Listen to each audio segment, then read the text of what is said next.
Hello, beloved ones. How much am I here?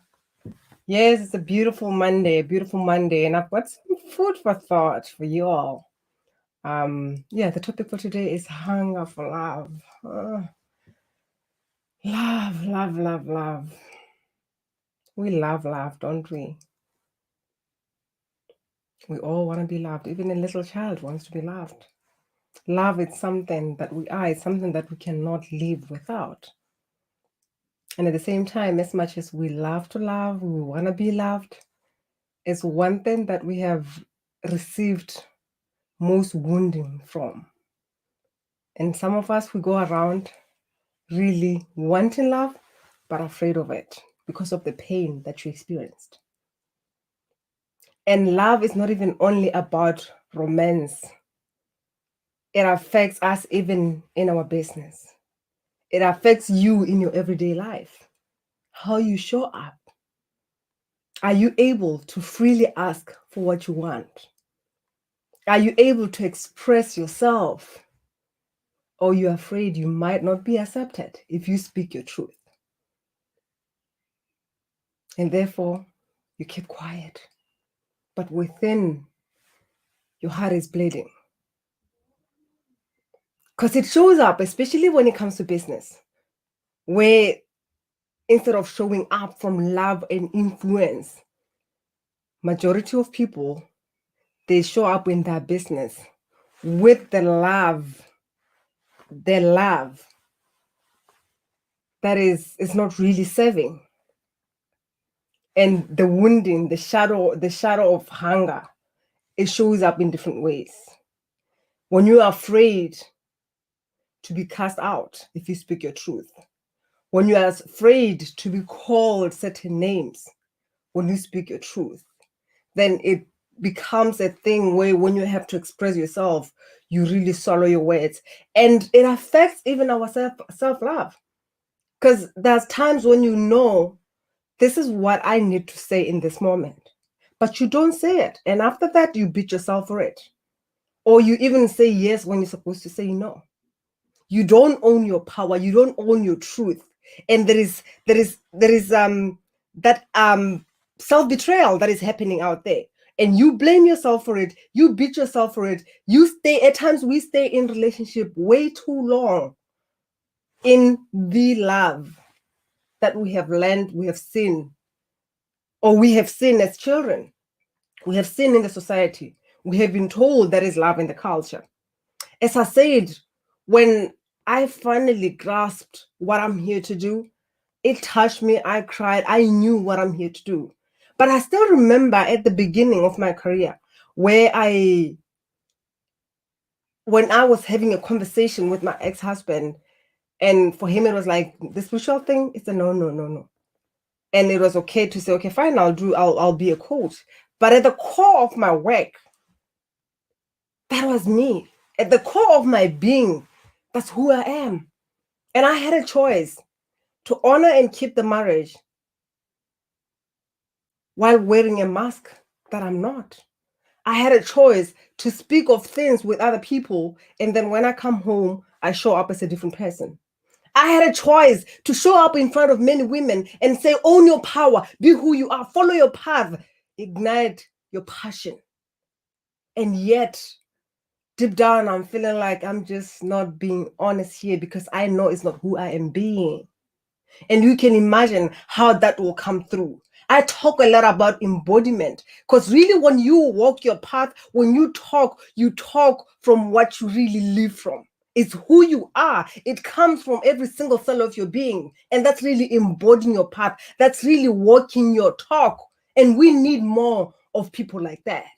Because for you to really have an influence on somebody, for you to be able to hold space for somebody and say, I know who you are in truth, I know you are capable of this, is for you to know their fears and to know their power. And when I come here and speak of your power, I know how fearful it is to be in a state where you are afraid that when you choose you might not be loved. You might not be welcome. You might not be accepted. But I know the pain that comes with that.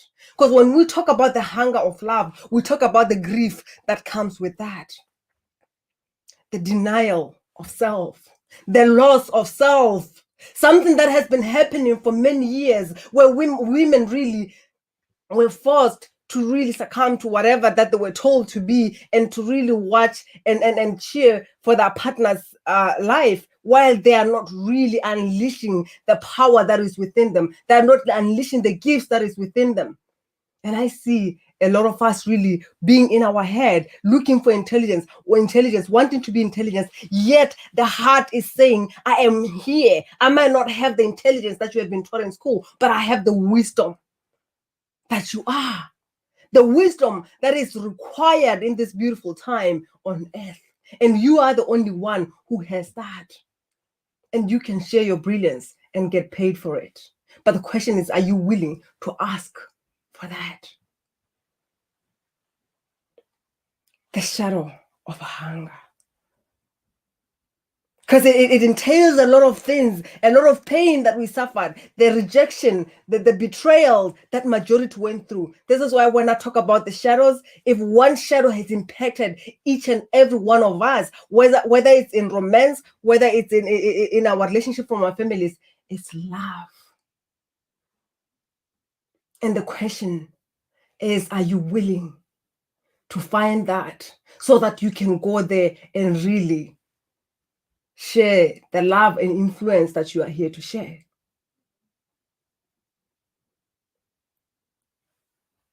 I want you to think about that.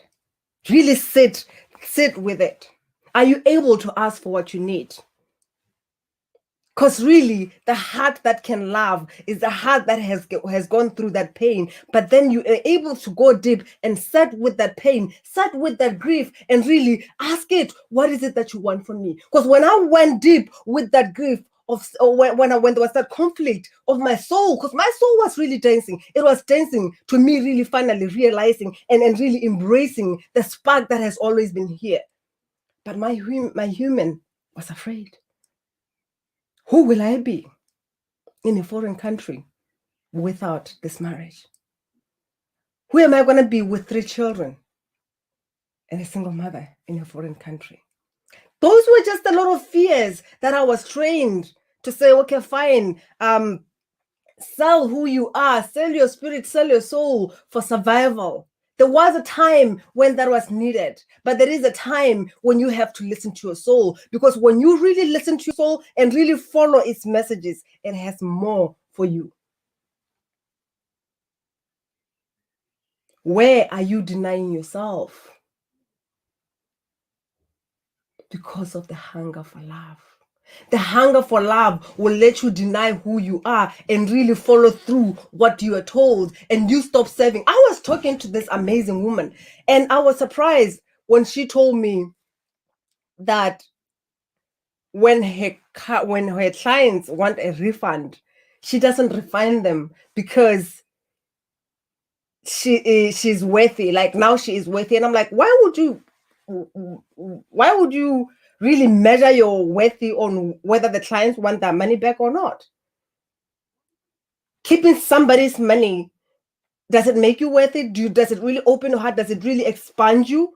Or it's something that you just learned and you just holding into it? What is your wisdom really saying about that? I know when we go out there, we start learning some tactics and all that. And this is what has brought fear to us. And all I'm saying is serve from love, be the love, and go out there and influence from love. Because love does not have all these fear tactics and all that. Love knows that there is flaw. And I want you to tap more into that. Where are you allowing yourself not to be of love and influence because of the wound that you might have gone through as a child? Where are you allowing your inner child to really hold into something? And what can you do to give that child whatever that it needs? That's the magic that comes with really going deep and doing the work that we need. Where are you willing to look at something, even if someone offers you something, if you know it's not for you, you say, thank you. I'm willing to let you go because I know there is something better for me. This is what I want for me, and I deserve it, and I know I'm going to receive it. That's a person who really knows who they are and what that it's their birthright to really receive what they really deserve. Because some of us were going through with wound and really sharing the wound. This is why I talk about codependency as one pattern that when you have it and it shows up in your business, you'll ask yourself, I don't know even if I'm business minded. I've heard that a lot of time. I love to do business, but I don't know if I'm business minded. And I know, of course, your soul has agreed with you that you should be here and be an entrepreneur. But there is some work that needs to be done for you to release that codependency so that now you can really be your full service. It needs you to really have a look at places that you have not looked before. Because at times codependency does not show up just in relationship, it will show up even in your business. And it doesn't look good. It's not a good thing to have in a business. And it stops you again to really feel confident and safe and speak freely about your offer, to speak freely about who you are. Where are you soloing some of the things that you should be sharing with your people? Where are you judging yourself when it comes to really sharing your wisdom? Where are you telling your heart, just keep quiet? Because you're afraid that when you say what your heart wants you to say, some people might not receive it. Because when you have done the work and looked at this shadow of hunger, then you're really able to share your wisdom and knowing that whoever needs to hear that, they'll hear that. And it will serve them. Because we are here to serve from love and influence. And it's one of the shadow that affects you to really show up as you are, share your brilliance, and get paid for it. I love you, and I want you to choose you, to have a relationship with yourself that is amazing, not that is really coming from fear, like you are running away from something, always running away from something. For how long is that going to be? Rather than walking towards something. Deliberate move, knowing this is what I want. And I just don't want it. I am receiving it. This is who I am, really, basically, because it's about who you are, how you show up. Do you own that?